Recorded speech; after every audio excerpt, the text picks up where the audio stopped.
Hi అండి. ఈరోజు ఒక కథ. కథ అంటే కథ కాదు, తండ్రి కొడుకుల సంభాషణ. ఒక తండ్రి తన చిన్న కొడుకుతో ఆడుకుంటూ ఉంటాడు. కొడుకు ఒక కాగితం ముక్కను చింపి దానితో ఒక పడవను తయారు చేసి తండ్రి చేతిలో పెడతాడు. నాన్న, ఇదిగో ఇది నీకోసమే అని అంటాడు. తండ్రి ఆ పడవని తీసుకుని ప్రేమగా చూస్తాడు.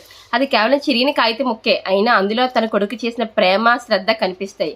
ఆ క్షణం తండ్రి కళ్ళు చెమర్చాయి. ఆ రాత్రి తండ్రి ఒంటరిగా కూర్చొని ఆలోచిస్తాడు.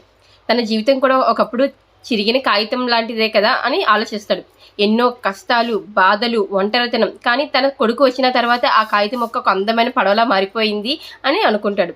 ఆ పడవ ఇప్పుడు తన జీవితం సముద్రంలోకి ముందుకు నడిపిస్తుంది. తన కొడుకు ప్రేమ లేకపోతే తన జీవితం ఒక అద్దం లేని కాగితం మొక్కలాగే ఉండిపోయేది అని చెప్పి తండ్రికి పిల్లల ప్రేమ ఒక దిక్సూచి లాంటిది. అది వారి జీవితం ఒక అర్థాన్ని, గమ్యాన్ని ఇస్తుంది.